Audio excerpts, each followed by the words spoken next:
अर्जुन को निमित्त बनाकर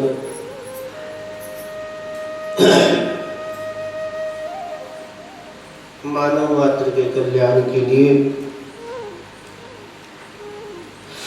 अत्यंत ही दिव्य उपदेश, जो यदि कोई हृदयंगम कर ले, अपने हृदय में उतार ले, उसे समझ ले और तदनुकूल अपना जीवन बना ले, तो निश्चित रूप से इस लोक के साथ साथ परलोक में भी वो मोक्ष को प्राप्त करता है।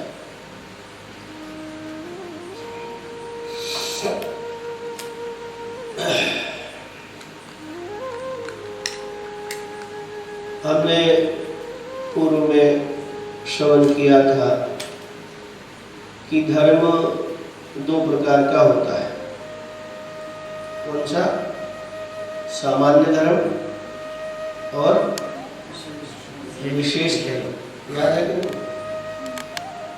सामान्य धर्म के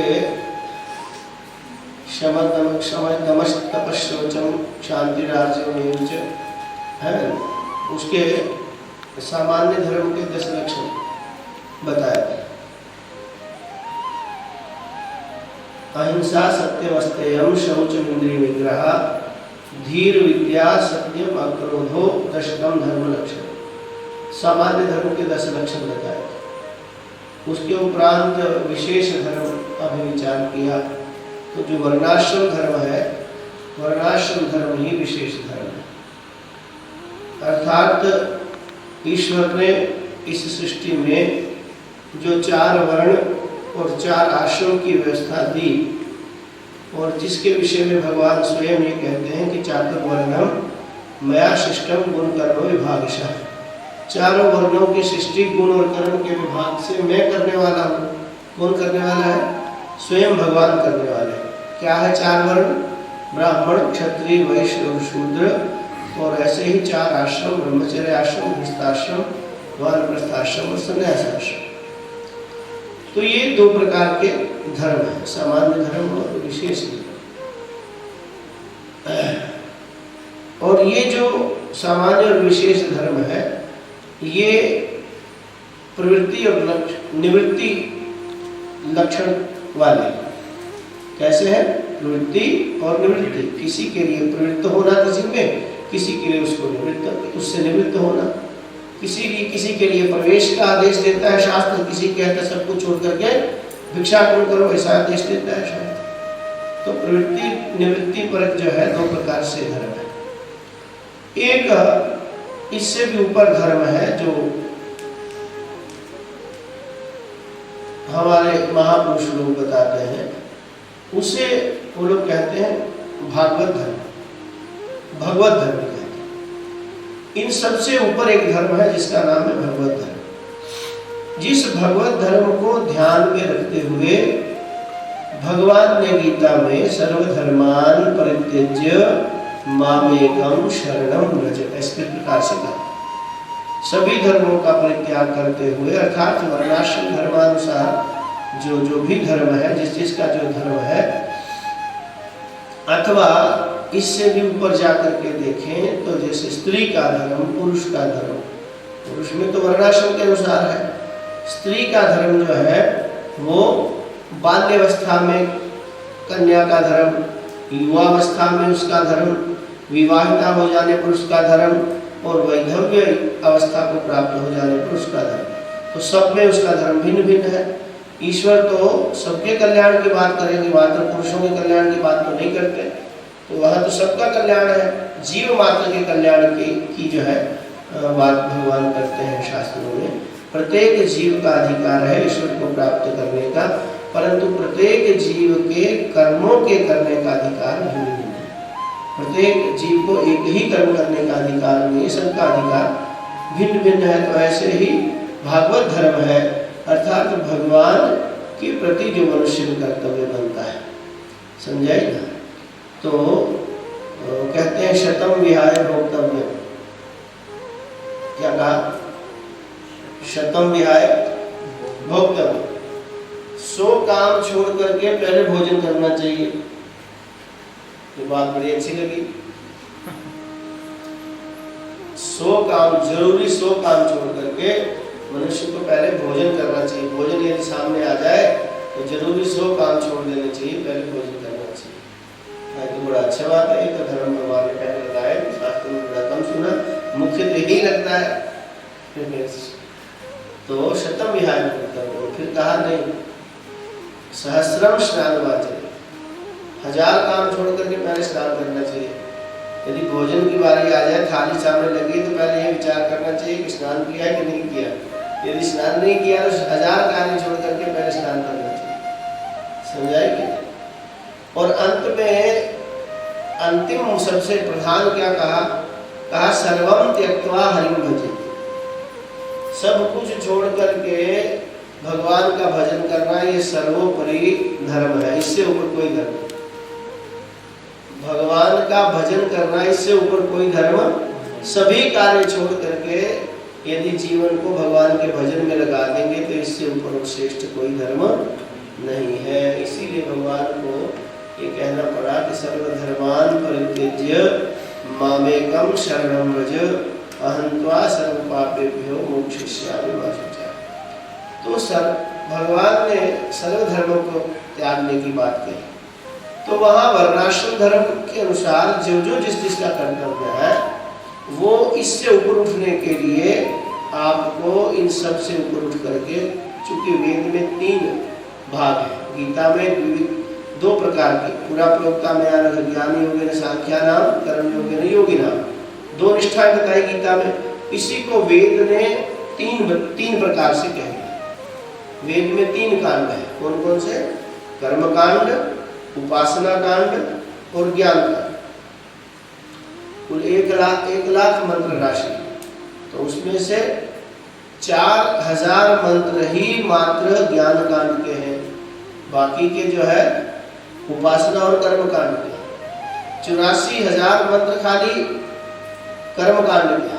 ये करोगे तो ये मिलेगा, ऐसा कर्म करो, ये दान करो, ये यज्ञ करो, ये जप करो, ये तप करो तो आपको ये फल मिलेगा, ऐसे करने में ये मिलेगा। समझाए कि? तो थोड़ा सा जो है बीच में उपासना कांड है, चित्त की शुद्धता के लिए उपासना कांड है।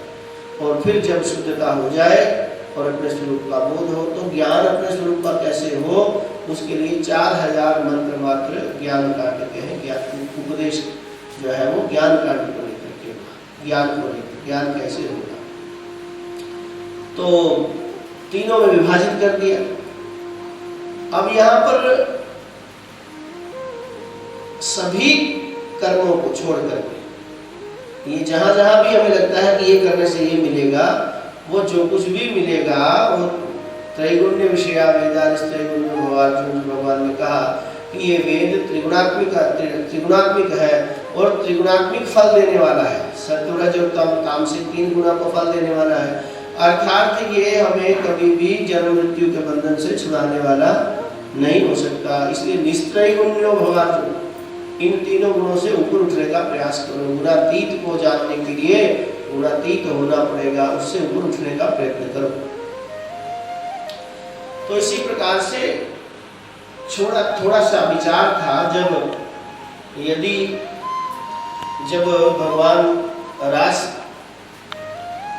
रचा, भगवान ने जब भागवत में बड़ा सुंदर वर्णन है भगवान ने रास, तो कहते थे जब भगवान रास के लिए जाते थे तो जितनी भी गोपियां थी, जब भगवान की मधुर बांसुरी की ध्वनि, जब भगवान बांसुरी बजाते थे तो उनकी बांसुरी की उस मधुर धुन में लोग ऐसे दीवाने हो जाते थे कि जो जहाँ जो काम कर रहा है वो वहीं छोड़ करके पागलों की तरफ भगवान के लिए भागता है।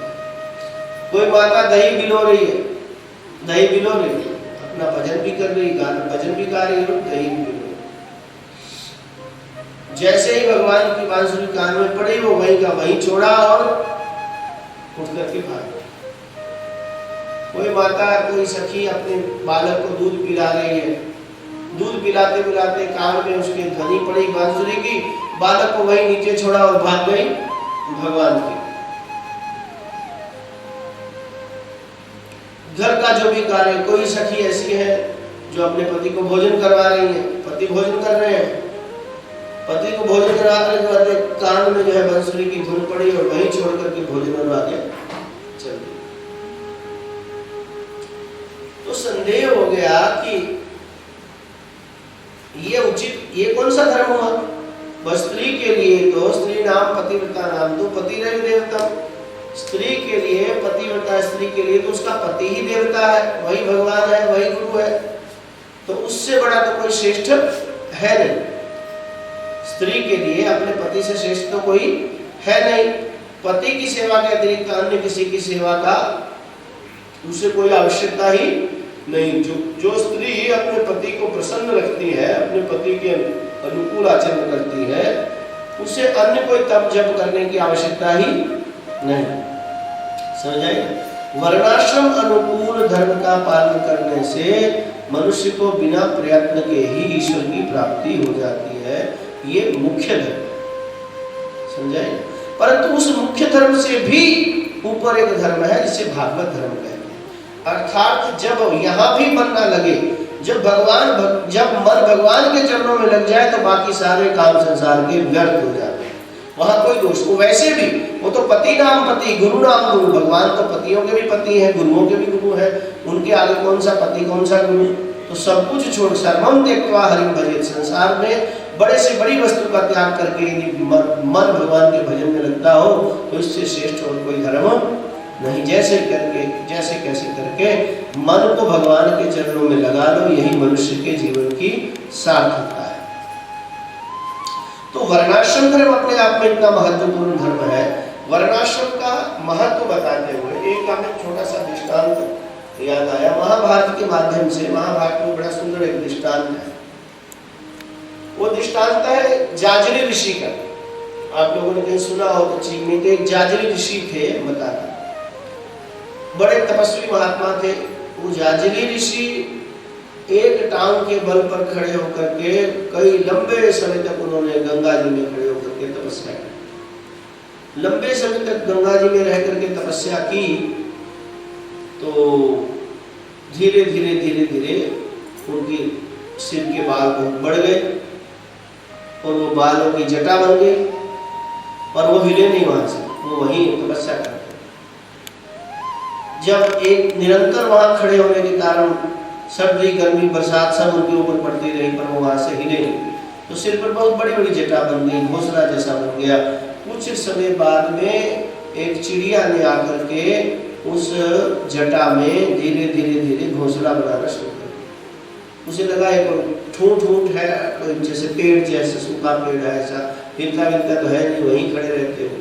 तो उसने सोचा कि ये कोई पेड़ में ठूंठ है, ऐसा खड़ा है, तो उसकी जटा के अंदर उसने घास के तिनके ला करके उसके अंदर अपना घोंसला बनाया। जब घोंसला बनाया तो अब वो चिड़िया वहां रहना शुरू हो गई। दिन को चली जाती, उठ जाती, दाना पाना खा पी करके शाम को आकर वापस उसमें सो जाती। धीरे धीरे उस चिड़िया ने उस घोंसले में अंडे दिए। अंडे दे दिए, अब अंडे भी परिपक्व अवस्था को प्राप्त हो गए। कालांतर में उन अंडों में से बच्चे निकल गए, चिड़िया के बच्चे बन गए। बच्चे बड़े हुए तो चिड़िया उसको सिखाते उड़ना कैसे सिखाना है, तो उड़ने की जात सिखाते उनको। धीरे धीरे वो बच्चे बड़े हो गए, उड़ना शुरू हो गए और वो बच्चे भी उड़ करके वहां से चले गए। चिड़िया भी चली गई और बच्चे भी चले गए। अब जब बच्चे भी चले गए तो जाजली ऋषि की जाग खुली, समाधि भंग हुई, समाधि टूट गई। उन्हें लगा कि अरे देखा मेरे सिर पर तो जटा बन गई, अरे इसका मतलब मैं लंबे समय तक तपस्या में था, मुझे होश ही नहीं रही, शरीर की सुध-बुद्धि नहीं रही। और जब हाथ मार कर देखते हैं तो अरे इसमें तो अंडों के छिलके पड़े हुए हैं और घास का तिनका। अब उनको ध्यान आता है कि लगता है इसमें चिड़िया ने घोंसला बना दिया और अंडे दे करके बच्चे बड़े होकर उड़ गए, ऐसा लगा। जब ऐसा जाजली ऋषि को ऐसा भान हुआ तो जाजली ऋषि को एकाएक बहुत अहंकार आ गया, अभिमान उत्पन्न। अरे मेरे से बड़ा कोई पृथ्वी पर तपस्वी ही नहीं होगा। देखो मैं इतने लंबे समय से एक टांग के बल गंगा जी में खड़ा और हिला तक नहीं, और मेरी जटाएं बन गई, उस पर भी चिड़िया ने अंडे दे दिए, बच्चे भी उड़ गए, भोंके उड़ गए, तो मेरे से बड़ा तपस्वी संसार में कौन हो सकता है। जब इस प्रकार से उसके मन में ये भावना आई तो तत्काल आकाशवाणी हुई कि हे जाजरी, तू अपने आप को बड़ा तपस्वी समझता है, तो वास्तव में तू क्या तपस्वी है? तेरे से बड़ा तपस्वी तो काशी में तुलाधार वैश्य है। तेरे से बड़ा तपस्वी तो काशी में एक तुलाधार वैश्य है, मतलब एक बनिया है जो तराजू पे तोलता है, मतलब दुकान का काम करने वाला, तराजू पे तोलने वाला। तो तेरे से बड़ा तो एक तपस्वी है जो तुलाधार नाम से काशी में प्रसिद्ध है, तो जा जाके तुलाधार के दर्शन कर। अब तो उनके पांव के नीचे से जमीन खिसक गई कि अरे, मेरे से ज्यादा बड़ा भी तपस्वी कोई हो सकता है? मैंने इतने वर्षों तक तपस्या की, जटा बन गई, उस पर घोंसला बना लिया चिड़िया ने, उस पर बच्चे दे दिए, वो भी बड़े होकर के उड़ गए, और आकाशवाणी कह रही है कि भाई तेरे से बड़ा तपस्वी काशी में रहता है तुलाधार वैश्य। तो आकाशवाणी तो मिथ्या हो नहीं सकती, झूठी तो हो नहीं सकती। तो उन्होंने कहा अच्छा ठीक है, यदि आकाशवाणी हुई है तो मुझे जरूर दर्शन करना चाहिए। इतना बड़ा तपस्वी कौन हो सकता है जो मुझसे भी बड़ा तपस्वी हो?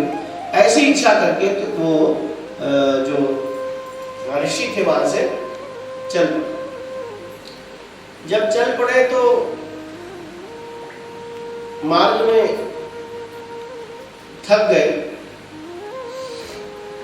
गए तो सोचा कुछ थोड़ी देर के लिए विश्राम कर लेते हैं। एक वृक्ष के नीचे वो बैठ गए, थोड़ा आराम करने के लिए लेटे।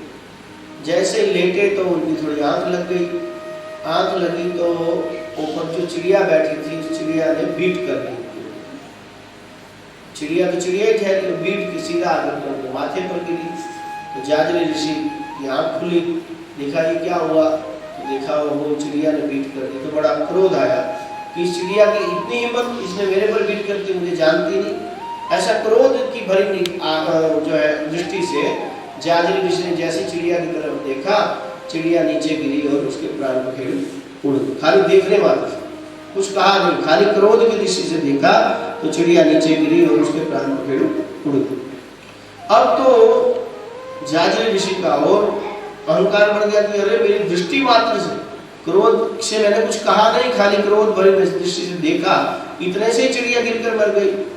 तो बड़ा उनको अहंकार हो गया। तो उन्होंने जो है उसी अहंकार में आकर चिड़िया को बोला अच्छा जा तो उड़ जा। ऐसा कहते हुए चिड़िया वापिस जीवित होगी और वहां से उड़ गई। जब चिड़िया उड़ गई तो और हम अहंकार हो गया कि मेरे जैसे तपस्वी तो कोई हो ही नहीं सकता। देखो मैंने चिड़िया को कहा, देखा खाली क्रोध से तो मर गई, और कहा उड़ जा तो उड़ गई। अब तो और ज्यादा अहंकार। अब अहंकार के भरे हुए जाजरी ऋषि काशी में तुलाधार वैश्य का दर्शन करने जा रहे हैं। रास्ते में लंबा चलने के बाद में प्यास लग गई, भूख प्यास लग गई। सोचा एक कुएं पे एक माता पानी भर रही थी। तो जाजरी ऋषि वहां पहुंचे, माता को देखा, कहा भैया प्यास लगी है, थोड़ा जल पिला दो। तो उस माता ने कहा महाराज थोड़ी देर प्रतीक्षा कर लो, मेरे पति भोजन कर रहे हैं, तो मैं अपने पति को भोजन करवा दूं, उसके बाद आपको आके पानी पिलाऊंगा। तो उन्होंने कहा अरे तुम मुझको जानती नहीं? कहा महाराज मैं सब जानती हूँ, आप जाजरी ऋषि हैं, आपने एक टांग पे खड़े होकर गंगा जी में तप किया, आपकी जटा तभी वहीं बनी है, और चिड़िया ने घोंसला दे दिया, उसके बाद घोंसला बनाने के बाद अंडे दे दिए, उस पर बच्चे बड़े होकर के उड़ गए।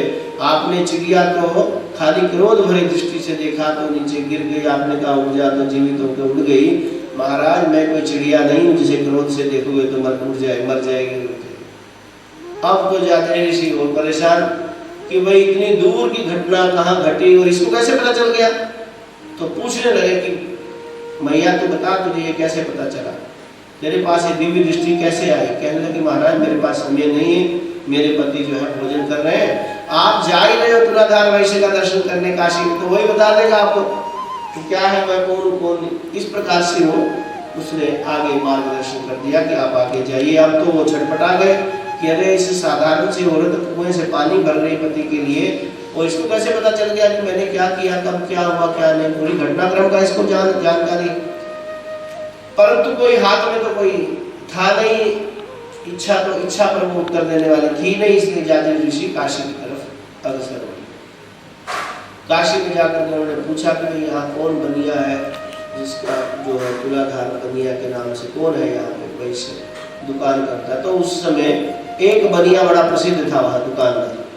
तो उस दुकान पे जाजरी ऋषि पहुंच गए। दुकान पर पहुंचने के बाद में जाजिल ऋषि ने जैसे पहुंचे, उस बनिए ने देखा, उस बनिए ने आकर के प्रणाम किया कि ऋषि आए हैं। ऋषि को प्रणाम किया, प्रणाम करके कहा महाराज आप आसन ग्रहण कीजिए, विराजिए, मैं थोड़ा दुकान का काम कर रहा हूँ, दुकान का काम कर लूँ, उसके बाद आकर के आपसे सेवा पूजा करेंगे। तो अब वो बनिया जो है दुकान का सामान ही तोले जा रहा है, एक ग्राहक को भेजता है, दूसरे ग्राहक को भेजता है, तीसरे ग्राहक को भेजता है। ये देख करके जाजिल ऋषि से नहीं रहा, उनको पुनः जो है गुस्सा आ गया, अरे तुम हमको जानते नहीं, हम इतनी देर से आकर के बैठे हैं और आप हमारा आतिथ्य नहीं कर रहे, पूछ नहीं रहे, बात नहीं कर रहे। उन्होंने कहा महाराज मैं सब जानता हूँ। तो सारा पूर्व का वृत्तांत उसने सुना दिया। कहा महाराज आपको उसने कहा तो था जो स्त्री है कि आप जाजिल ऋषि के पास जा रहे, कोई बात नहीं, आप आइए विराजे, यहाँ बैठे, मैं अपने कार्य से निवृत्त हो जाऊँ, उसके बाद में फिर जो है आपकी सेवा पूजा। तो क्रोधित हो गए। उन्होंने कहा महाराज आराम से बैठिए, हमको चिड़िया नहीं है कि इसको गुस्से से देखेंगे उम्र। अब तो और ज़्यादा क्रोध आ गया। खैर उस बनिए ने अपना काम किया, दुकान के समय दुकान पूरी की और दुकान मंगल करके फिर वो महात्मा के ऋषि के पास आ गए। आगे के उनको प्रणाम वगैरह पुनः किया। उनका पाद्य अर्घ जो है, जो मधुपर्क है, जो एक अतिथि के प्रति बनता है कर्तव्य, वो सब करके प्रणाम वगैरह किया और उनको भोजन वगैरह प्रसाद वगैरह। पर किसको भोजन प्रसाद? और जो ऋषि के मन में तो ये था कि आखिर इसको ये ज्ञान हुआ कैसे। पहली बात तो उस स्त्री को कैसे ज्ञान हुआ, दूसरी बात स्त्री को तो हो कोई बात नहीं, पर ये तो बनिया सुबह से शाम तक तो मैं ही देख रहा हूँ तराजू में खाली तोले जा रहा है, सामान में उनको दिए जा रहा है, दुकानदार है, इसको ये सिद्धि कैसे प्राप्त हो गई। तो बड़े परेशान है अंदर से, और कुछ कह तो सकते नहीं, कर सकते नहीं, बस जबरदस्ती कोई सुनने वाला नहीं, तो बैठे रहे। और जब वो दुकान मंगल करके हटा तो उन्होंने पूछा कि मुझे ये बताओ आपने कौन सा तप किया है, आपने कौन सी तपस्या की, किस तपस्या के बल पर आपको ये सब कुछ ज्ञान हो गया कि मैं कौन हूँ, कहाँ से आ रहा हूँ, क्या करके आ रहा हूँ, इसका मुझे रहस्य बता। जब इस प्रकार से कहा तो उस तुलाधार वैश्य ने कहा महाराज मैं एक साधारण सा बनिया, मैं स्वधर्म के अलावा मैं कुछ नहीं जानता। मैं सुबह उठता हूँ, शौच स्नान से निवृत्त होकर के प्रातः वैदिक कर्म शास्त्र के विधि के अनुसार सुबह उठ करके मैं संध्या वंदन करता हूँ, उसके बाद गायत्री का जप करता हूँ, सूर्य को अर्घ देता हूँ, बलि वैश्य देव करता हूँ। ये सब कार्य करने के बाद में वेदाध्ययन जो भी है जितना भी किया है उसका अभ्यास करता हूँ और फिर उसके बाद मैं दुकान पे आ जाता हूँ। मेरा काम है कृषि गौरक्ष वाणिज्यम वैश्य कर्म स्वभावजम, कृषि करना, खेती बाड़ी करना, कृषि गौरक्ष गाय की रक्षा करना, गाय के वंश का संवर्धन करना, और वाणिज्य मैंने व्यापार करना, ये वैश्य का स्वाभाविक कर्म है। तो मेरा स्वाभाविक कर्म है, धंधा पानी मेरा स्वभाव है, ये व्यवसाय करना, दुकान करना, इसलिए मैं अपनी दुकान करता हूँ। मैं महाराज मैं कभी 1 ग्राम भी कोई वस्तु कम नहीं तोलता, जो जैसा तराजू बोलती है वैसा ही मैं तोलता। मैं अपनी बुद्धि से कुछ नहीं तोलता। तराजू कहती है हो गया तो मैं छोड़ देता हूँ, तराजू कम कहती है तो डाल देता हूँ, ज्यादा हो जाए तो निकाल देता हूँ। तराजू की भाषा से मैं काम करता हूँ। मैं कभी दाल में पत्थर नहीं डालता, समझाइए। मेहंदी बिकती है ना, मेहंदी, तो खेत वाले मेहंदी में कई तरह के पत्ते मिलाते हैं, वो भी पत्ते हरे होते हैं, मेहंदी के पत्ते भी हरे होते हैं। तो दूसरे पत्ते बिल्कुल ऐसे फोकट में मिल जाते हैं, तो उनका भी मेहंदी के भाव दाम मिल जाता है। बड़े बड़े सेठ साहूकार, बड़े बड़े स्टोर वाले लोग बड़ी बड़ी दालों में पत्थर डाल देते हैं। तो 1 क्विंटल में यदि 5 किलो पत्थर डाल दी तो 5 किलो दाल फ्री हो गई, समझाएगी। अथवा कुछ लोग चीनी में पानी डाल देते हैं, थोड़ा थोड़ा पानी डालने से उसका वजन बढ़ जाता है, समझाइए। जीरे में मिट्टी डाल देते हैं तो उसका वजन बढ़ जाता है, ऐसे कर। उसने कहा मैं किसी वस्तु में कोई मिलावट नहीं करता, जो चीज जैसी आती है वैसे के वैसे ही आगे बेच देता हूँ। एक जो मेरा प्रॉफिट है, निर्धारित जो मेरा लाभ है, उतना लाभ मैंने रखा है, उतना लाभ लेकर के मैं आगे ये सारा सामान बेच देता हूँ। मैंने इसके अलावा कोई तप नहीं किया, कोई जप नहीं किया। ऋषि बड़े हैरान कि मैंने इतने लंबे समय तक खड़े होकर तप किया और ये खाली बनिया बैठ के दुकान पर तराजू तोलता है, इसने कोई तप नहीं किया, तो इसको ज्ञान हो गया तो मुझे क्यों नहीं हुआ।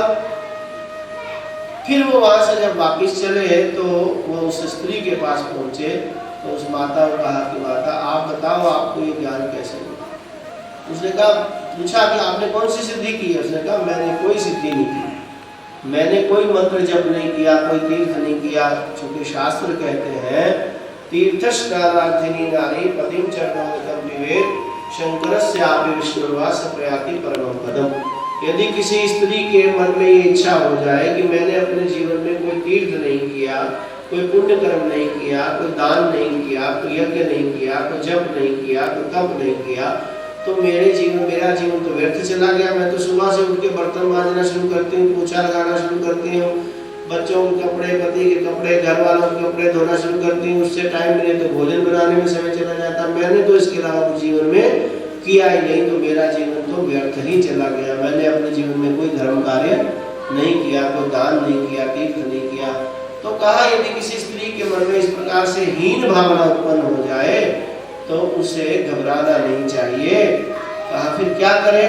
कहा तीर्थ स्नानार्थिनी नारी पतिम चरणोदकम विवेक। जो तीर्थ करने की इच्छा रखती है नारी, उसे चाहिए कि वो पति का चरणोदक, पति के पांव धो करके उसका चरणामृत पान कर ले। कहा फिर क्या होगा। कहा शंकरस्यापि विष्णुर्वा सप्रयाति परमं पदम। वो भगवान शंकर और विष्णु के परम पद को प्राप्त कर लेती है। क्या करने से? क्या करने से? लड़ाई झगड़े की आशंका तो नहीं है? हाँ, कहीं को लगे कि गड़बड़ हो गया, पलड़ा भारी हो गया, पलड़ा हल्का हो गया, देखना कहीं जाजरी ऋषि वाला हाल नहीं हो। तो शास्त्र कहते हैं कि स्त्री यदि अपने पति के पांव धोकर चरणामृत पी लेती है रोज, इतना करने मात्र से ही वो शंकर और विष्णु के पद को प्राप्त कर लेती है। चाहिए क्या? बहुत सी माताएं कहती हैं हम कुछ नहीं कर सकते महाराज, हमको बताओ हमें क्या जप तप करना चाहिए, क्या पाठ करना चाहिए, क्या मंत्र जप करना चाहिए, किस पुस्तक का जो है पाठ करना चाहिए, कौन सी तपस्या करनी चाहिए जिससे हमारा भी कल्याण हो। मन में तो आता है, हर किसी जीव के मन में आता है कि हमारा कल्याण कैसे। पर शास्त्र कहता है कि स्त्री के मन में ये आ जाए कि मुझे क्या करना है क्या नहीं, तो कहा खाली पति के चरणोदक बस चापाओ धो करके उसका चरणामृत पी ले, इतने से ही शंकर और विष्णु का परम बल प्राप्त हो जाता है। अब बताओ, हींग लगे ना फिटकड़ी और स्वाद आए चोखा, इससे कोई आसान रास्ता है क्या? पति को तो ऐसा मिलने वाला नहीं कुछ भी। पति को तो ईश्वर को प्राप्त करने के लिए ऐसा कोई सरल उपाय, वो जाजरी ऋषि इतने सालों तक तपस्या किया तब भी उस सिद्धि को प्राप्त नहीं हो सके। छोटी सी सिद्धि, तो बड़ी सिद्धि की तो बात ही क्या करना है। समझाए? पति को सिद्धि प्राप्त होने वाली नहीं है, क्योंकि पति तो ऐसा चक्की में पिसा है कि पति जो पुण्य करेगा उसका आधा पुण्य पत्नी घर में बैठी उसका सेवा करके ले जाएगी।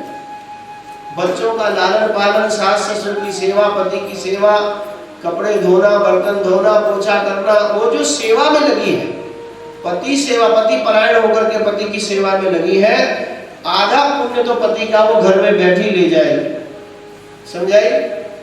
और यदि कहीं गड़बड़, स्त्री ने कुछ गड़बड़ कर दिया, गलती कर दी, कोई पाप कर्म कर दिया, तो उसका सारा दंड पति को भोगना पड़ता है। ध्यान रखना, पुरुष का पुण्य, आधा पुण्य स्त्री ले जाती है और स्त्री का पाप पति को प्राप्त होता है। वो इधर से भी गया और उधर से भी, दोनों तरफ से उसका आधा पुण्य भी चला गया और पत्नी का पाप भी उसको।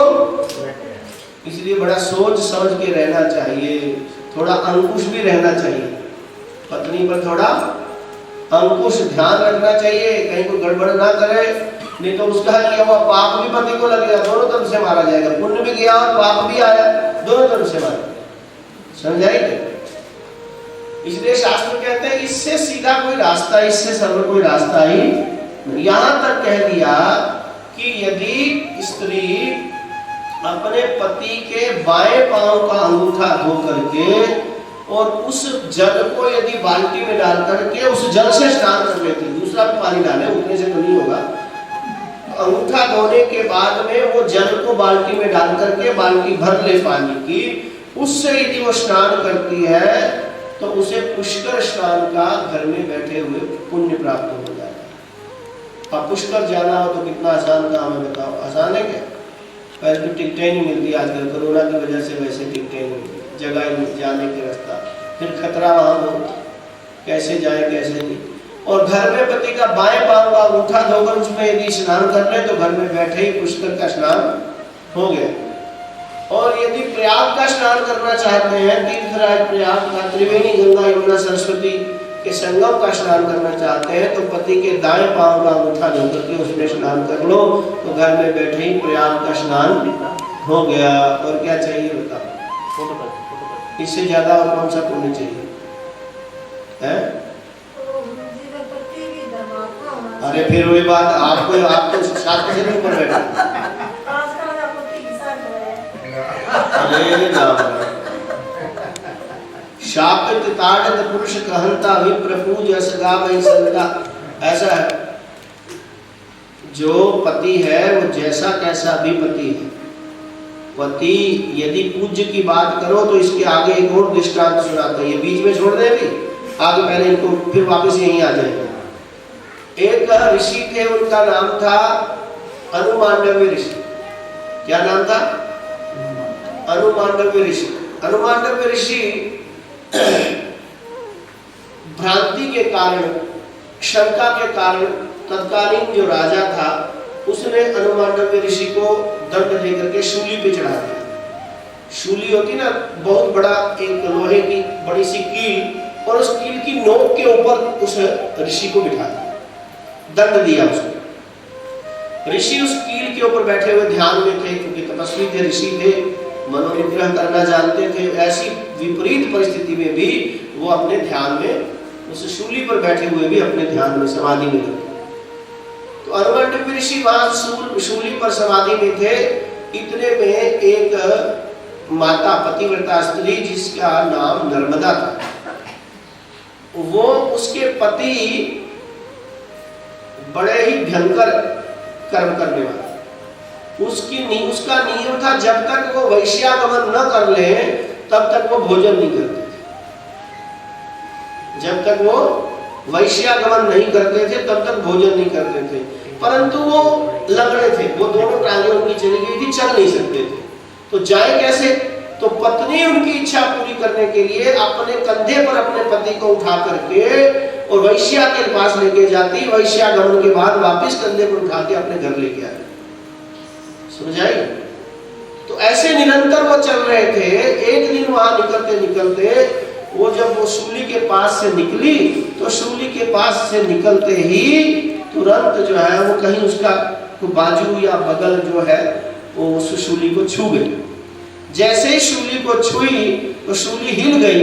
तो जो अनुमांडव्य ऋषि ऊपर ध्यान में थे, तपस्या में थे, उनकी समाधि भंग हो गई, उनको बहुत पीड़ा हुई।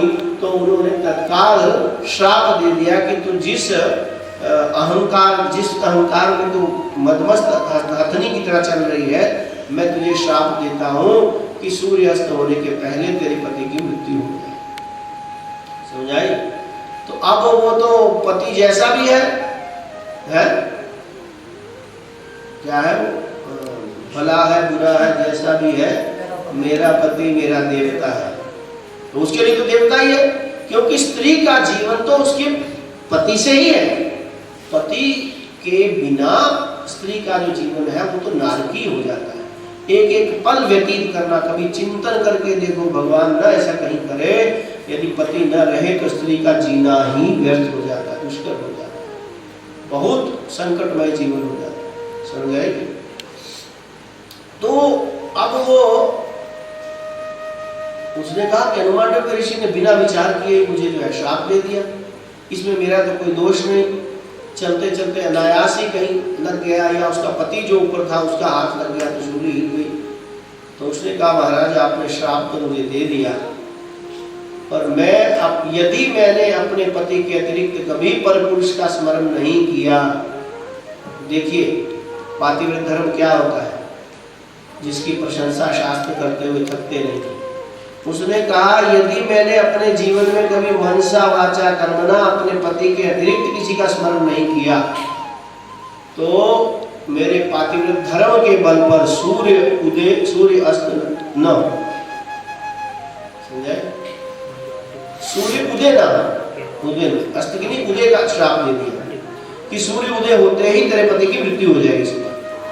तो उसने कहा यदि मैंने मनसा वाचा कर्मणा पतिव्रता धर्म का पालन किया है तो मैं उस पतिव्रता धर्म के बल पर, उस तपस्या के बल पर सूर्य की गति को रोकती हूँ, सूर्य का उदय नहीं, क्योंकि सूर्य उदय होगा तो मेरे पति की मृत्यु हो जाएगी। और मेरे लिए मेरा संसार तो मेरा पति ही है, पति है तो मेरा संसार है, पति नहीं रहा तो मेरा कौन सा संसार, इसलिए मैं पति के बिना तो जी नहीं सकती, इसलिए सूर्य उदय नहीं होगा। ऐसा जब कहा तो सुबह सूर्य उदय हुआ ही नहीं, अंधकार ही रहा। अब जब अंधकार रहा तो सारे देवता जो है वो त्राहिमाम पूरी सृष्टि का एक क्रम ही बिगड़ जाएगा। कैसे होगा ये, तो सृष्टि में प्रलय हो जाएगा, बिना समय का असमय प्रलय हो जाएगा, ऐसे कैसे हो गया। तो सब लोगों ने पूछा क्या कारण, कहा पता चला कि वो नीचे जो है वो नर्मदा जो पतिव्रता स्त्री है उसकी तपस्या के प्रभाव पर सूर्य आज गतिमान नहीं हो रहे। तो सब एकत्रित होकर के उसके पास आ गए, हाथ जोड़ के कहा भैया। तो उसने सारा दृष्टांत सुनाया कि इसमें मेरा तो कोई दोष नहीं, इस प्रकार से छू गए हनुमान ने श्राप दे दिया बिना विचार किए। अब यदि मैं श्राप को स्वीकार कर लेती हूँ तो मेरे पति की मृत्यु हो जाएगी, मेरे पति की मृत्यु हो गई, मेरा तो सारा जीवन ही चला गया, तो मेरे लिए तो मेरा पति ही यही संसार है, इसलिए मैं सूर्य को उदय नहीं होने दूंगी। आप ये देखो कौन सा बल है उसके पास है। माई के लाल में किसी ने हिम्मत सूर्य की गति को रोक दे, पर उस स्त्री ने, उस नर्मदा स्त्री ने रोक दिया। किसके बल पर? पतिव्रता धर्म के बल पर। पति कैसा था? वैश्यागमन करने के लिए जाता, वो भी कंधे में उठा कर लेके जाती, समझ आई। तो जब रोक दिया तब सभी देवताओं ने प्रणाम किया, प्रार्थना की, पर अंत में जाकर के वरुण देवता ने नर्मदा मैया से कहा मैया यदि तू इस श्राप को स्वीकार कर लेती है, हम तुझे वचन देते हैं श्राप को स्वीकार करते ही सूर्योदय होते ही जैसे ही तेरे पति की मृत्यु होगी तेरा पति वापस स्वस्थ और करुण अवस्था में तुझे प्राप्त हो जाएगा। एक तो उसका रोग भी चला जाएगा, टांगे नहीं, चल नहीं सकता है, रोग भी समाप्त हो जाएगा, और ये जो बूढ़ा पति तेरा ये जवान हो जाएगा, जवान होकर मिल जाएगा। तो यदि इस श्राप को स्वीकार, तो उसने देखा कि ये बात तो सौदा तो फायदे का है, इसमें तो फायदा है सौदे में। तो उसने कहा ठीक है मैं ये श्राप स्वीकार करती हूँ। वरुण देवता ने वचन दिया, उसके अनुसार जैसे श्राप स्वीकार किया, सूर्योदय हुआ, सूर्योदय होते उसके पति की मृत्यु हुई, मृत्यु होते तत्काल वही पति उसका करुण अवस्था में, स्वस्थ अवस्था में उसे प्राप्त हो गया। देवताओं ने पुष्पमाला जो है चढ़ाई, माला जो है पुष्प बरसाए और शंखनाद आदि करके उस माता की स्तुति करते हुए वहां से अपने अपने लोक में चले। कहने का मतलब पति कैसा था? आपका प्रश्न था कि पति पति होना चाहिए, वो कैसा था? है पर स्त्री गमन करने वाला, मद्यपान करने वाला, ऐसा भी कई शास्त्रों में आता है। मद्यपान करने वाला था, तब भी स्त्री के लिए तो उसका पति ही है, इसलिए स्त्री ऐसी स्थिति में भी अपने पति का अतिक्रमण न करे, उसकी आज्ञा का पालन करके चले। उतने से उसके अपने पतिव्रता धर्म के बल पर अपने पतित पति को भी उद्धार कर देंगे। यदि स्त्री पतिव्रता है, पति उसका दुष्ट है, तो पत्नी अपने पातिव्रत धर्म के तप के बल पर अपने पति को भी उच्चतम लोकों में अपने साथ ले जाएगी। ये उसके पतिव्रता धर्म का प्रतिफल है। समझाएगी? तो कहां तक बात पहुंची थी? उसने कहा मैं कुछ नहीं करती, मेरे पति भोजन कर रहे हैं, और पति स्त्री के लिए पतिव्रता धर्म से बड़ा कोई धर्म नहीं। मैंने कोई तप नहीं किया, कोई जप नहीं किया, बस मैं पति परायण होकर के पति की सेवा करती हूँ।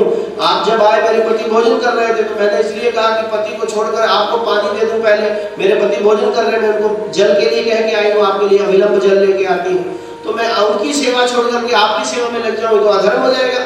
स्त्री के लिए तो पतिव्रता धर्म ही सबसे बड़ा धर्म है। महात्मा आए तो कोई बात नहीं, बाद में बैठे, जब महात्मा की समय आएगी तब उसकी सेवा करेंगे, पर पहले तो पति को संतुष्ट करना, प्रसन्न करना परम धर्म है। तो मैं अपने धर्म में लगी हुई, इसके अलावा मैं कोई धर्म नहीं जानती, कोई तप नहीं किया। अब जाजरी ऋषि विचार कर रहे हैं कि इधर ये वैश्य ने भी कोई ऐसा तप नहीं किया और इस स्त्री ने भी ऐसा कोई तप नहीं किया, तो मैंने कौन सा ऐसा पाप किया कि जिससे मुझे वो दृष्टि प्राप्त नहीं हुई? इनको इतना इतना काम करने से हो गया, तो मुझे क्यों प्राप्त नहीं हुई? तो तो वहां जब शास्त्र दृष्टिया विचार किया गया, पता चला कि जाजरी ऋषि तो ब्राह्मण थे और ब्राह्मण का प्रथम कर्तव्य है, शास्त्र कहता है हर हर संध्या उपासित, प्रातः काल उठ के सबसे पहले संध्या करना चाहिए, गायत्री जप करना चाहिए, सूर्य को अर्घ देना चाहिए।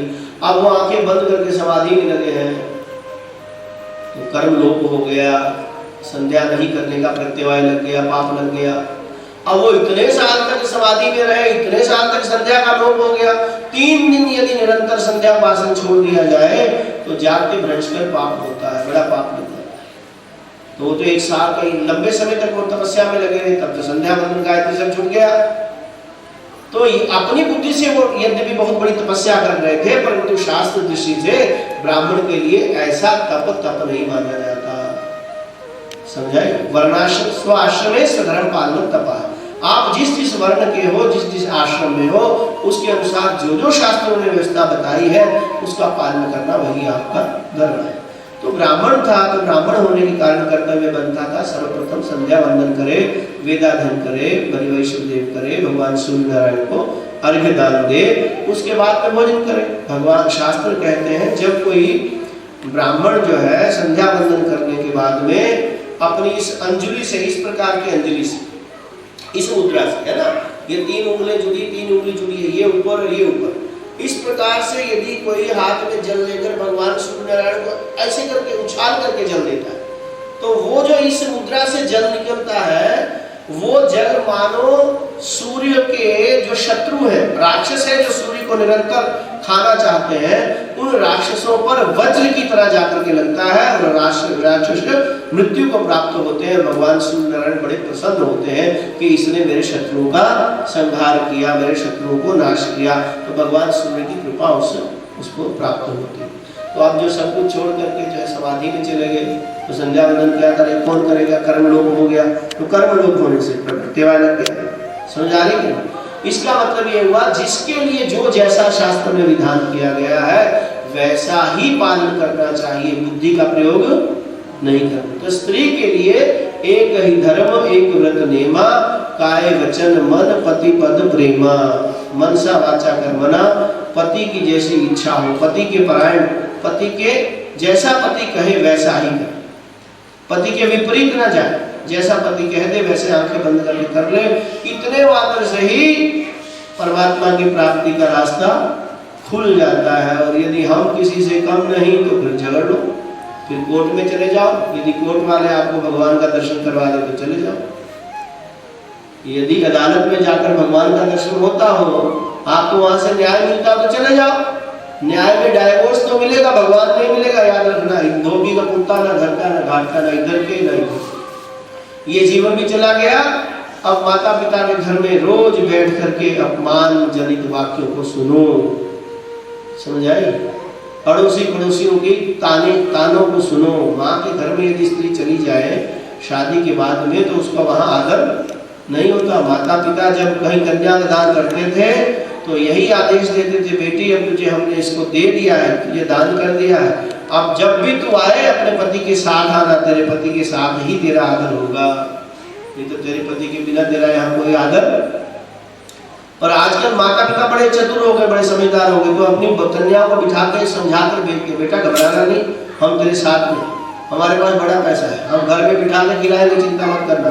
वहाँ यदि सास ससुर कुछ बोले या पति कुछ बोले तो मुंह तोड़ जवाब देना, बैठना मत, आगे मुंह बंद मत करना, हम है ना बैठे हुए। उसका ये परिणाम हुआ कि आज लड़कियां घर में जाती हैं और तीसरे दिन वापिस अपने घर में आ जाते हैं ससुराल से, क्योंकि किसी की बात सहन करनी नहीं, सेवा करनी नहीं, आदर बुद्धि किसी के प्रति है नहीं। माँ बाप ने पहले से शिक्षा देकर भेजा, जाओ किसी से डरना मत, हम हैं, हम खिला देंगे तुझे। उसकी बुद्धि में ये रहता है मेरे माँ बाप मुझे खिला देंगे, हमारे घर में बड़ा पैसा है। उस पैसे के बल पे अपनी मर्यादा का उल्लंघन कर जाती है और वो उल्लंघन जीवन पर्यंत उसके लिए नरक बन जाता है। माता पिता के घर में विवाहिता कन्या का रहना अत्यंत ही दुष्कर होता है। उसके भाई ही उसे स्वीकार नहीं करते, ध्यान रखना। और भाभी का तो कहना ही क्या है, समझाई? जिन घरों में ऐसी स्थितियां हैं पता चलता है एक एक पल रहना नरक के बराबर होता है। माता पिता कितने दिन तक रखेंगे? बोल तो दिया माता पिता ने। अब माता पिता की अपनी नींद हराम हो जाती है, माता पिता सो नहीं सकते। जिनकी कन्या घर में आ जाए ससुराल छोड़ करके, वो कैसे जिएंगे? उनके लिए जीना मुश्किल हो जाता है। तो छोटी सी गलती, अपने बच्चों को ये शिक्षा देना कि भाई माता, अब आज के बाद तेरे वही माता पिता है, तेरे सास ससुर वही तेरे माता पिता, तेरे पति वही तेरे गुरु है, वो जैसा कहे वैसा ही करना, हमें मत बताना। कहीं घर में कोई मारे भी, कहीं कोई डांटे भी तो हमें आकर मत बताना। अपने घर की पोल हमारे सामने मत खोलना, क्योंकि वही तेरा आदर है, वही तेरी इज्जत है। आज के बाद सब कुछ तेरा वही। यदि ये माता पिता शिक्षा देते तो कन्या इस प्रकार से अपराध नहीं करती। परंतु थोड़ी सी बात होने पर तुरंत जो है हम किसी से कम नहीं, ये जो बुद्धि में आ गया, उसका परिणाम ये हुआ कि आज कन्या अपने ससुराल में जाती है और 10-15 दिन में ही बेरंग लिफाफे की तरह वापस घर में आ जाती है। कारण क्या है? माता पिता ने धर्म की शिक्षा दी नहीं, उसे धर्म के संस्कार है नहीं, और उसका परिणाम ये होता है कि फिर जीवन जीना बड़ा कठिन मुश्किल हो जाता है, नारकीय जीवन हो जाता है। समझाइए? इसलिए स्त्री के लिए तो यही धर्म है। देखें, हमने एक बार पहले ही बताया था संभवतः कि बिना पति के स्त्री का कल्याण नहीं होता। यदि स्त्री ने विवाह नहीं किया है तो उसका कल्याण ही संभव नहीं हो सकता। उसका विवाह, स्त्री को विवाह करना ही चाहिए। जैसा कैसा भी पति हो, चाहे काला हो, गोरा हो, पतला हो, मोटा हो, समझाई कि नहीं, पति होना चाहिए। समझाई?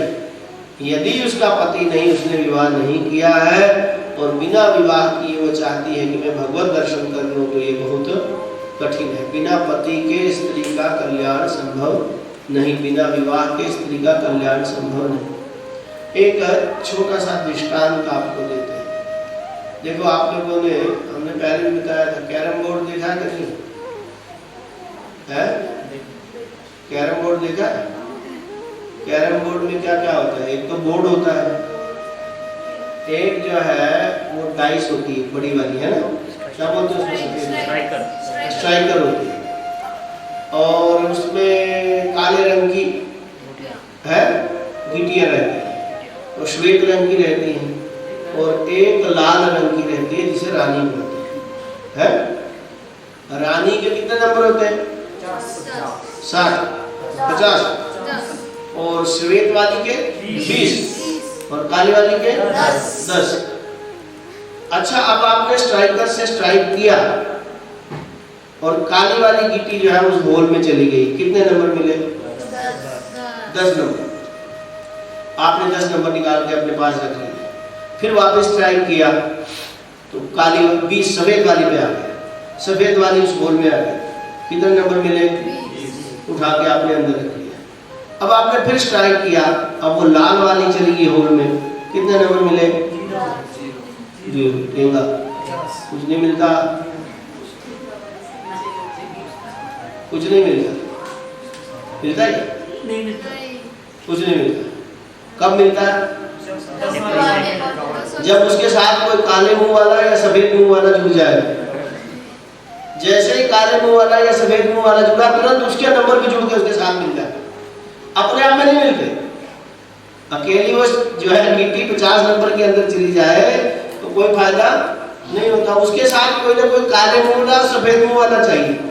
जब तक काले मुंह वाला या सफेद मुंह वाला नहीं जाता, तब तक उसका अपनी कोई वैल्यू नहीं रहती। वो जाते ही तुरंत उसके नंबर सफेद जुड़ करके वापस आ जाता है। समझाएंगे? ऐसे ही स्त्री का कल्याण बिना पति के कोई नंबर नहीं, कोई पुण्य नहीं। समझाएंगे? पति की सेवा से ही स्त्री का कल्याण होता है, स्त्री का जो है पारलौकिक कल्याण होता है। एक नहीं, अनेक शास्त्रों में ऐसे उदाहरण है। समझाएंगे? अनेक उदाहरण शास्त्रों में।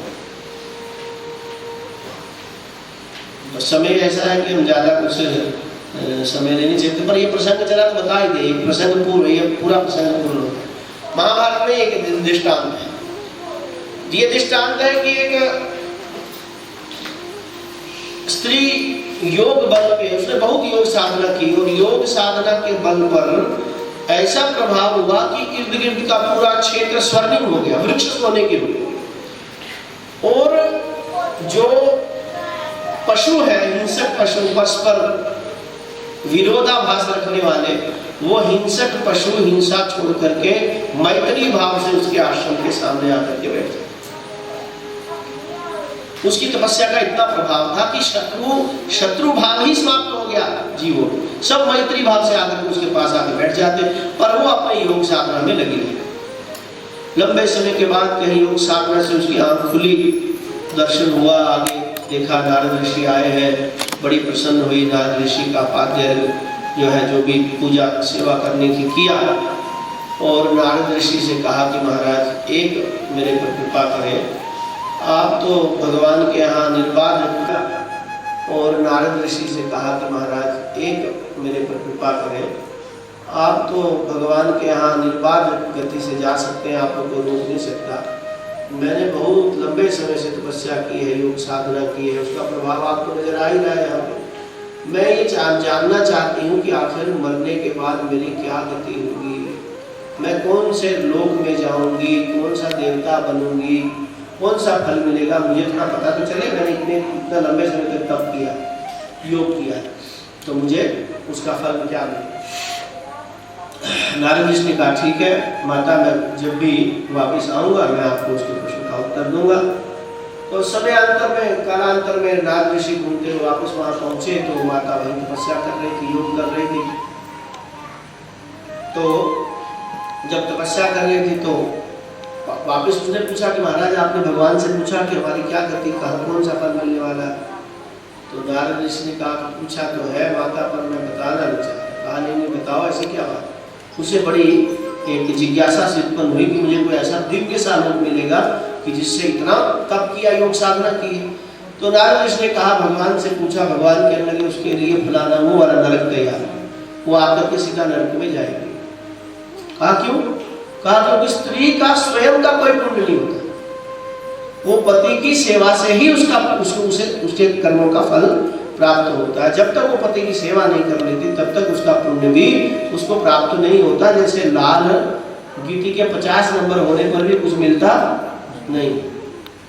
उसने कहा वो मेरा तो जीवन ही व्यर्थ चला गया, मैंने तो योग साधना में आधा जीवन अपना व्यतीत कर दिया। उसने घोषणा की कि जो भी मेरे साथ विवाह करेगा तो मैं जो है अपनी सारी संपत्ति जो है उसी को दे दूं। तो अब तो वृद्धा हो गई, वो वृद्धा हो चुकी थी, कौन शादी करे। पर एक बार एक ऋषि वहाँ से निकल रहे थे, तो वो उस आश्रम में रुके। उसने उससे निवेदन किया ऋषि से कि महाराज आप यदि मुझे पत्नी रूप से स्वीकार कर ले तो मेरा उद्धार हो जाए, मेरा कल्याण हो जाए, बस मुझे एक रात अवसर दीजिए सेवा करने। ऋषि ने सोचा कि ये वैसे भी आज गई कल गई जाने वाली है, यदि इतने मात्र से इसका उद्धार होता है तो इसमें मेरा क्या बिगड़ेगा। तो ऋषि ने अब उसे पत्नीत्व स्वीकार कर लिया, पानी ग्रहण संस्कार हुआ। दूसरे दिन दिव्य विमान आया और वो स्त्री तुरंत कन्या के रूप में परिणित हुई, एकदम दिव्य कन्या बन गई। दिव्य कन्या बन करके वो उस दिव्य विमान पर बैठी और उच्चतम लोगों को प्राप्त हुई। मात्र एक रात पति की सेवा करने से उसे अपने जन्म लंबे समय तक जो उसने तपस्या की थी वो सारा फल जुड़ करके साथ में उसे प्राप्त हो गया। समझाएगी? इसलिए ये जो हम किसी से कम नहीं, ये जो बुद्धि है ये बुद्धि तो विनाश ही करने वाली है, इसमें कभी कल्याण होने वाला नहीं। रही बात सरकार की, तो सरकार तो आपका झगड़ा करवा करके घर घर में बिठा सकती है, पर आपका न तो इस लोक में कल्याण करवा सकती है न परलोक में ही कल्याण करवा सकती। इसलिए पति पत्नी को एक दूसरे का पूरक बन करके जीना चाहिए। कंपटीशन की भावना से, प्रतिस्पर्धा में आकर के जीना नहीं चाहिए। कौन बड़ा कौन छोटा, किसका महत्व अधिक किसका महत्व कम, ऐसी बुद्धि से जीवन जिया नहीं जा सकता। पत्नी की तपस्या, पति के प्रति भक्ति ही उसके कल्याण में है। और पति कितना भी निकृष्ट क्यों ना हो, पतित क्यों ना हो, यदि पत्नी अपने पति की जो है सेवा करती है, पातिव्रत धर्म का पालन करती है, तो अपनी सेवा के बल पर वो अपने निकृष्ट पति को भी उच्चतम लोकों में ले जाती है। ऐसा शास्त्रों का पक्ष है। समझाएगी? तो उसने बताया कि मैंने अपने पति के अलावा अन्य कोई सेवा नहीं की, कोई पूजा नहीं की। अब जाकर के जादरी ऋषि को समझ में आया कि श्रेयान स्वधर्मो विगुणा परधर्मात् सुनिष्ठितात् स्वधर्मे निधनम श्रेया परधर्मो भयावह। अपना धर्म है, अपना धर्म इस लोक और परलोक में कल्याण देने वाला है, और दूसरे का धर्म होने के कारण दूसरे के लिए कल्याणकारी हो सकता है, पर अपने लिए वो परधर्म होने के कारण अकल्याणकारी हो जाएगा, इस लोक में भी और परलोक में भी। इसलिए कर्तव्य बनता है कि जो प्रधान धर्म है, मुख्य धर्म है, उस मुख्य धर्म को समझें और उस मुख्य धर्म का जीवन में पालन करें। तो स्त्रियों का, माताओं का कर्तव्य है, जब वो बालिकाएं, जब वो कन्याओं के रूप में रहती हैं, तो उनको माता पिता की आज्ञा के अधीन रहना चाहिए, स्वतंत्र नहीं होना चाहिए, स्वच्छंद नहीं होना चाहिए। जब उनका विवाह हो जाता है तो पति की आज्ञा के अनुसार चले, स्वतंत्र न हो, और जब पति भी न रहे, पुत्र बड़े हो जाए, तो फिर पुत्रों की आज्ञा में जिए, न बसे स्त्री स्वतंत्रता। समझ आएगी? तो इसका हेतु क्या है? कोई लोग कहे कि देखो हमें जो है क्या समझ रखा है, औरतें कोई मूर्ख होती हैं क्या? औरतों को हमेशा उसके अधीन रहना चाहिए, संभाल कर रखे, ये कोई हम कोई वस्तु थोड़ी ना है। तो देखो बात ये है भाई, इससे किसी का अपमान नहीं। शास्त्रों में तो यहाँ तक स्पष्ट कहा है, महर्षि मनु कहते हैं, यत्र नार्यस्तु पूज्यन्ते रमन्ते तत्र देवता। जहाँ जिस घर में नारी का सम्मान होता है, उसकी पूजा होती है, वहाँ पर देवताओं का निवास होता है, वहाँ देवता निवास करते हैं, अर्थात वो घर स्वर्ग बन जाता है, जहाँ पुरुष के द्वारा स्त्री का आदर होता है, उसकी बात को सुना जाता है, उसकी बात के अनुसार चला जाता है। समझ आएगा? हाँ, गलत क्या है, सही है, इसका विचार करना ही पड़ेगा। जो सही है उसे माना जाता है, जो सही नहीं है उसे छोड़ा जाता है। तो ऐसा करके वहाँ देवता रमण करते हैं, जहाँ स्त्री का आदर होता है। स्त्री के अपमान का तो कोई प्रश्न ही नहीं है। समझाएंगे? हम जो जोहरी होता है ना, जोहरी जो होता है, जोहरी के पास बड़े कीमती लाल रहते हैं, बड़े कीमती रत्न रहते हैं। समझे? बहुत कीमती रत्न रहते हैं, हीरे जवाहरात वगैरह बड़े कीमती रहते हैं। तो जोहरी कहाँ रखता है उसको? उन रत्नों को कहाँ रखता है? तिजोरी में। सामने थोड़े ना रखा, जहाँ बैठता वहीं रख के बैठता क्या? वहाँ प्लेट में उसने नकली रत्न रखे होते हैं, खाली लोगों को दिखाने के लिए कि हमारे पास रत्नों का व्यापार है। और जो असली रत्न होते हैं ना, वो तिजोरी के अंदर डाल करके कई ला करके अंदर रहते हैं। जब किसी को चाहिए होता है तो वो जाता है अंदर सिक्योरिटी को लेकर के, फिर जा करके तिजोरी खोलता है, फिर उसमें से रत्न लेकर के आता है। समझ आएगी? तो जो बहुत कीमती बहुमूल्य वस्तु होती है, उसे संभाल करके रखना पड़ता है। तो स्त्रियों का अपमान की दृष्टि से उनको संभालने की बात नहीं कही शास्त्र में। बहुमूल्य है, कहीं गलत व्यक्ति के हाथ में न लग जाए, गलत स्थान पर चली जाए, गलत स्थान पर लग जाए तो बहुत हानि होगी, ऐसा कहीं ना हो। इसलिए सही उसकी कीमत करने वाला व्यक्ति ही जो है वहां तक पहुंच सके।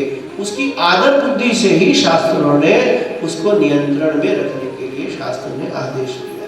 अन्यथा कोई सोच रखेगा तो फिर हम किसी से कम नहीं, ये बुद्धि प्रतिस्पर्धा की बुद्धि होगी, इससे कभी भी आप कल्याण को प्राप्त नहीं हो सकते। समझाएगी? तो बड़ा सीधा सा शास्त्र का आदेश है, उपदेश है, इसके पीछे कहीं कोई बात नहीं है। परंतु आज मानवाधिकार वाले और अन्य कई ऐसे संस्थाएं हैं जो कि शास्त्र की बात को उनकी श्रद्धा नहीं, आस्था नहीं, क्योंकि शास्त्र को वो जानते नहीं, शास्त्र को वो मानते नहीं।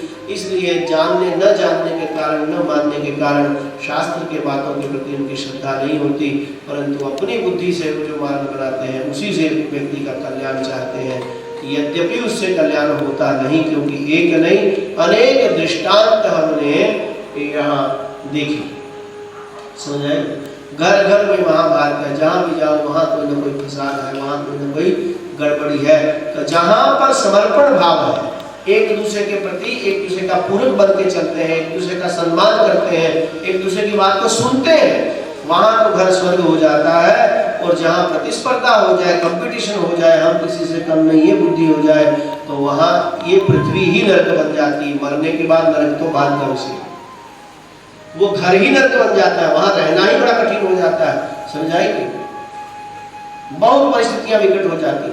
आज ही हमें अभी किसी का समाचार आया कि महाराज फलाने घर में हमारे परिचित ही थे, उनकी शादी हो गई, बालक की, पत्नी आ गई, 2 साल हो गया, और पत्नी ने सास, ससुर और अपने जेठ के खिलाफ रिपोर्ट लिखा दी कोर्ट में ये मुझे परेशान करते हैं, जबकि वो बिल्कुल साधु लोग, हम भी जानते हैं उनको, उस परिवार को अच्छी तरह से जानते हैं, परंतु आप पढ़ी लिखी लड़की है, बढ़िया बढ़िया से कॉलेज यूनिवर्सिटी से पढ़ करके आई है, माता पिता ने इंजेक्शन लगा दिया होगा, बेटा चिंता मत करना, हम है वो है के चक्कर में ऐसा उसको हुआ कि अब वो ना तो पति के साथ पटती है, ना माता पिता के साथ, ससुर के साथ में, तो अब वो अपने घर में रह रही है और ये तीनों लोग कोर्ट में जाकर के रोज करीब लोग, तो वो कौन सा सुख पा रही है? उसे क्या आदर मिल रहा है अपने घर में? समाज उसको किस दृष्टि से देख रहा है? विचार करके देखो, ये कौन सा आदर?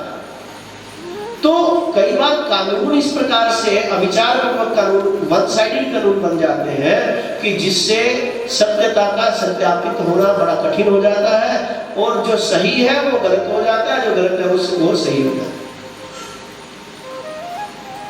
एक की गलती से दो परिवारों का सत्यानाश हो, एक छोटी सी, एक किसी की अपनी बुद्धि को प्रधान मानने के कारण, हम किसी से कम नहीं, ऐसी बुद्धि आने के कारण दो परिवार नष्ट हो जाते हैं, पूरा जीवन नष्ट हो जाता है। इसलिए ये कोई गुड़िया गुड़े का खेल तो है नहीं कि जब मर्जी आए छोड़ दो, फिर दूसरा कर लो, तीसरा कर लो, ऐसा तो नहीं। सनातन मर्यादाएं तो बड़ी ही जो है एक परिधि में सीमित है, तो इसलिए कर्तव्य बनता है कि हम अपनी मर्यादाओं को समझें, अपने शास्त्रों को समझें, शास्त्रों के मर्म को समझें और उसको अपने जीवन में उतारें, दोनों में कल्याण का मार्ग प्रशस्त करें।